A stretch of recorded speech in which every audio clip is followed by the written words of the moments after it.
जय Hind students, this is the 15th chapter early humans आदि मानव। इस चैप्टर में हम लोग आदि मानव के बारे में पढ़ेंगे। आदि मानव होते कौन हैं? Early humans who lived on earth millions of years ago were very different from us. आदि मानव वो होते हैं जो कि धरती पर बहुत हजारों हजार साल पहले रहा करते थे और वे लोग हमसे काफ़ी अलग होते थे। Have you ever wondered what kind of dresses they wore and where they lived? कभी आपने सोचा है कि वो किस तरह के कपड़े पहनते थे और कहाँ वो रहते थे? In this chapter we will learn about them and their lives. और इस चैप्टर में हम लोग उनके बारे में पढ़ेंगे और उनके जीवन के बारे में पढ़ेंगे। तो सबसे इस पिक्चर में देख करके हम लोग समझ सकते हैं कि वे किस तरह के कपड़े पहनते थे और इस पिक्चर में देख करके हम लोग ये समझ सकते हैं कि वे लोग खाने के लिए कुछ तोड़ रहे हैं, है ना। और क्या है बच्चों कि अब हम लोग पढ़ेंगे हंटर गैदरर्स। उसे क्यों हंटर गैदरर्स कहा जाता था? Early humans did not know about the use of fire और how to farm and grow food.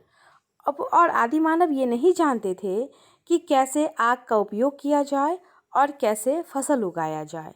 They mostly ate fruits, roots and berries that they gathered, and they also hunted animals for their meat.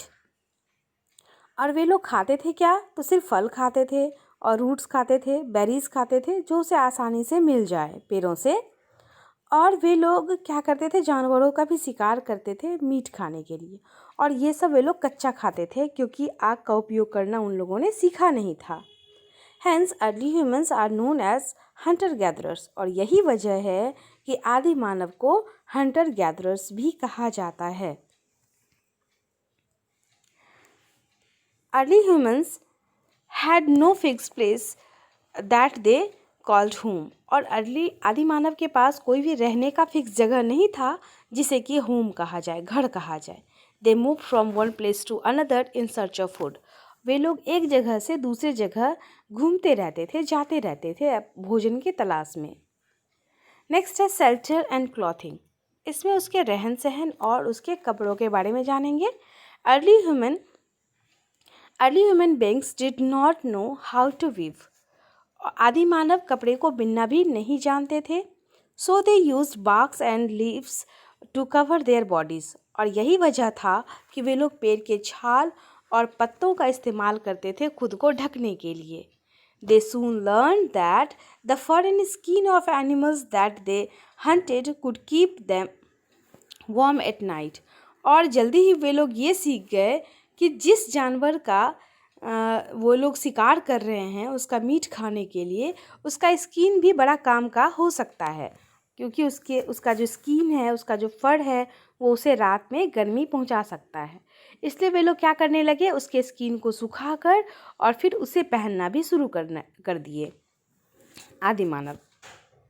Early humans lived in caves and other natural shelters like trees and groves to keep themselves protected from the cold, rain and wild animals. और उसके बाद जो है और आदि मानव को ये लगा कि हम लोग कहाँ रहें, तो इसके लिए जो नेचुरल गुफाएं होती है, गुफा में रहने लगे, पेड़ों के ऊपर रहने लगे ताकि वे लोग खुद को बचा सके धूप से, छाँव से, वर्षा से और जंगली जानवरों से।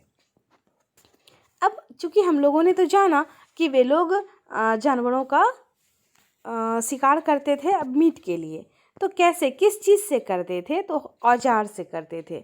हम लोग उस औजार के बारे में भी जानेंगे, टूल्स। और इस पिक्चर में हम लोग कई सारे टूल्स के पिक्चर्स भी देख पा रहे हैं। Early humans made tools from materials like wooden sticks and stones. आदि मानव अपने औजारों को बनाते थे लकड़ियों के स्टिक से और पत्थरों से बनाते थे। They use simple stone pieces with sharp edges to dig the ground for roots. और वे लोग जो सिंपल स्टोन होते थे, एकदम साधारण, थोड़ा सा उसका किनारा नुकीला हो, तो उसका इस्तेमाल करते थे किसी भी रूट को निकालने के लिए। ग्राउंड को खोद कर रूट निकालते थे खाने के लिए। और जो शार्पर टूल्स होते थे, sharper tools were better for hunting. और जो थोड़ा सा ज़्यादा नुकीले टूल्स होते थे उसका इस्तेमाल वे लोग शिकार करने के लिए करते थे। थोड़ा सा जो कम नुकीला है उसका इस्तेमाल रूट्स निकालने के लिए, और जो ज़्यादा नुकीला है उसका इस्तेमाल करते थे किसी भी जानवर का शिकार करने के लिए। So they tied them to long wooden sticks, और जानवरों का शिकार कर सके इसीलिए वे उसे एक लंबे से लकड़ी के डंडे में फिक्स कर देते थे। They used these spears to hunt animals from a distance, और इस औजार का, इस हथियार का वे दूर से भी जानवरों को मारने के लिए यूज़ करते थे।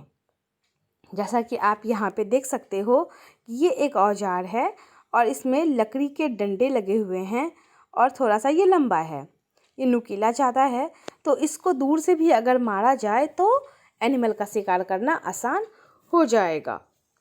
Early humans also made tools from would and bones. आदि मानव जो है वो औजार बनाना लकड़ी के साथ साथ हड्डियों से भी सीख गए थे।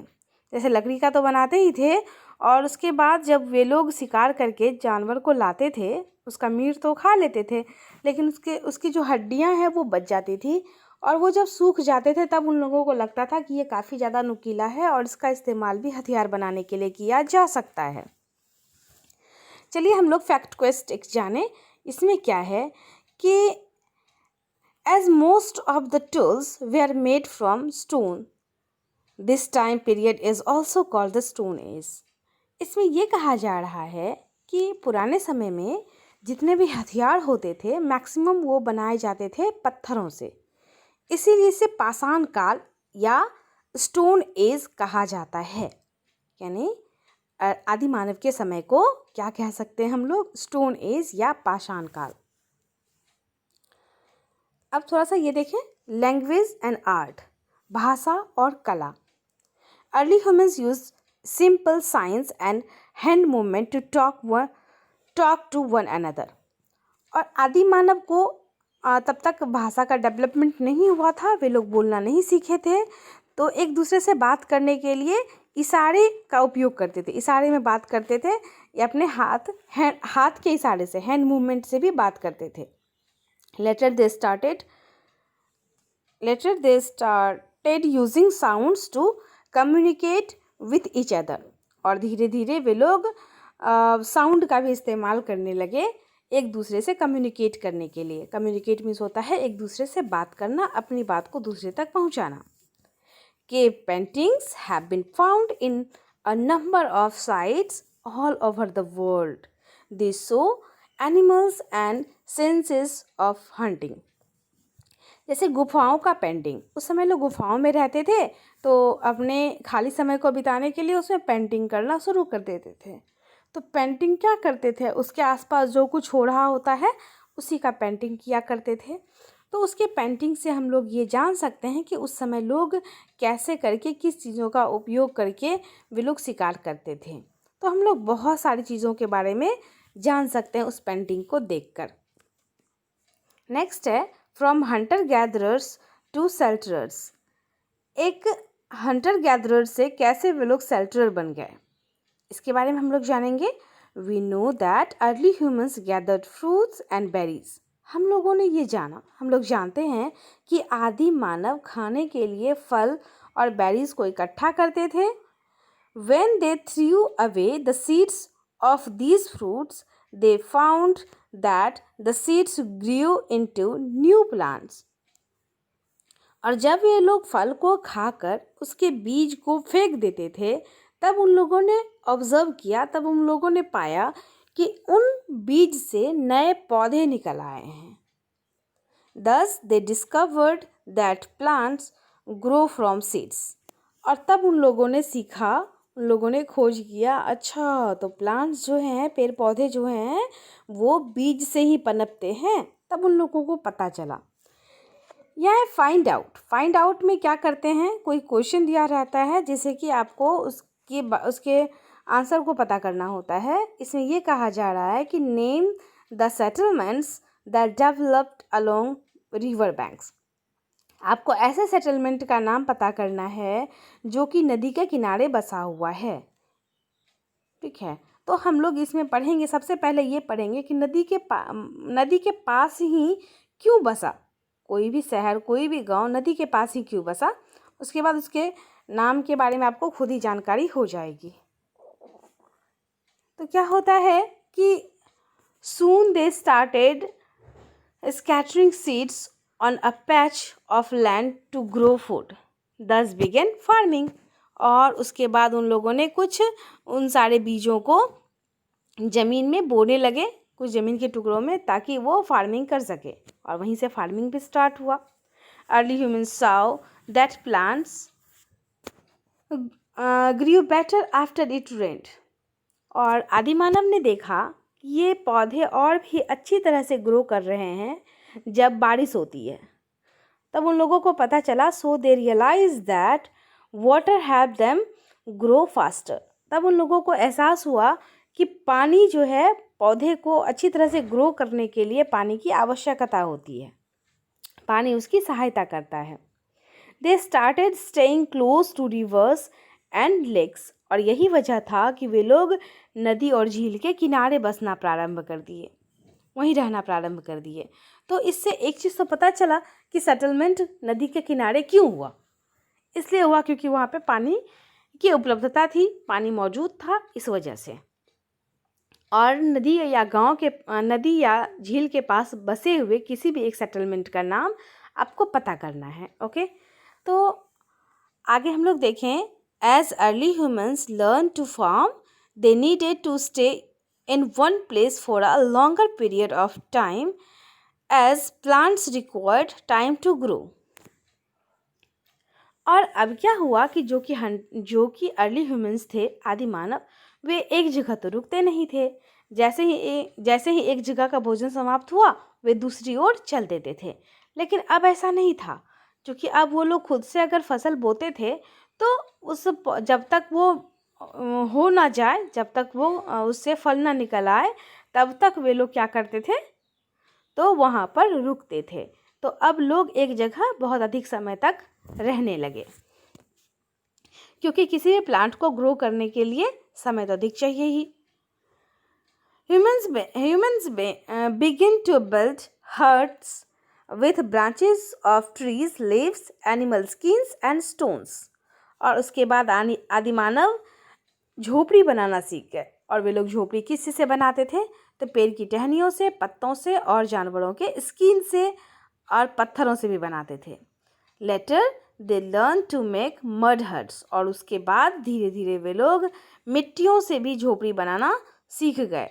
Humans begin to settle down in communities and villages. अब धीरे धीरे लोग समुदाय में या गाँवों में बसने लगे। और जब एक ही जगह बहुत सारे लोग इकट्ठा होकर रहेंगे तो समुदाय तो बनेगा ही, एक लोकेलिटी बनेगा और गांव बनेंगे। तो गांवों में रहने लगे वे लोग। एक है अब इकोफीट। इकोफीट में जाने क्या है, तो would you say that the earth was greener during the time of the early humans. क्या आप लोग ऐसा कह सकते हो, ऐसा समझते हो कि जब अर्ली ह्यूमन्स रहते थे तब धरती ज़्यादा हरी भरी थी? बिल्कुल ऐसा कह सकते हैं, क्योंकि तभी कोई ज़्यादा पॉपुलेशन नहीं था, ज़्यादा पॉल्यूशन नहीं था, किसी भी तरह का व्हीकल्स नहीं था, वाहन पे कोई भी गाड़ी नहीं चलती थी, तो प्रदूषण कहाँ से होगा। और यही वजह है कि तभी धरती ज़्यादा हरी भरी होगी, ऐसा हम कह सकते हैं। They started to domesticate animals because animals could help them in their work. और वे लोग अब जानवरों को पालतू बनाना भी स्टार्ट कर दिए। ऐसा इसलिए क्योंकि जानवर उसके कई सारे कामों में सहायता करते थे। Animals like dogs were used to help them hunt. और जैसे कि कुत्ते हैं, वे उसकी सहायता कहाँ करते थे, जब वे लोग शिकार करते थे। While cows, goats, sheep and buffaloes were raised for their meat and other products. और जबकि गाय, बकरी, भेड़ और भैंस इसलिए उसका पालन करते थे ताकि उससे मीट और अदर प्रोडक्ट उससे मिल सके। Animals like donkeys were also used as a means of transport. और जैसे कि गधे का इस्तेमाल किया करते थे वे लोग ट्रांसपोर्ट की तरह। ट्रांसपोर्ट मीन्स क्या होता है, ऐसा साधन जिससे कि हम एक सामान को एक सामान को एक जगह से दूसरी जगह तक ले जा सकें आसानी से। अब खुद के सर पे ढो के ले जाएंगे तो काफ़ी ज़्यादा हम लोगों को परेशानी होगी ना। तो आदि मानव भी ये चीज़ सीख चुके थे कि खुद के सिर पर उठा के ले जाना इससे ज़्यादा अच्छा है कि किसी एनिमल के पीठ पर लाद दो और वे उसे एक जगह से दूसरी जगह ले जाके रख देगा, तो ताकि उसका काम आसान हो जाए। तो वे लोग ये सभी चीज़ें सीख चुके थे। तो चैप्टर तो यहीं पर एंड हो रहा है। तो यहाँ पर है रिकॉल। हम लोग एक बार रिकॉल कर लें कि क्या हम लोगों ने इसमें पढ़ा। हम लोगों ने पढ़ा हंटर गैदरर्स, ये कौन होते थे? आदि मानव होते थे। और ये क्या करते थे? Move from one place to another. ये अपने भोजन के तलाश में एक जगह से दूसरे जगह मूव किया करते थे, चले जाते थे। और पहनने के लिए ये लोग पेड़ के छाल और पत्ते का इस्तेमाल करते थे। और ये लोग अपना जो औजार है वो पत्थरों से और वुडन स्टिक से बनाते थे। और उसका शरण क्या होता था? शेल्टर्स। कहाँ वे लोग रहते थे? तो इसको देखने के लिए इसे ज़रा सा जूम करना होगा, क्योंकि ऐसे तो दिखने से रहा।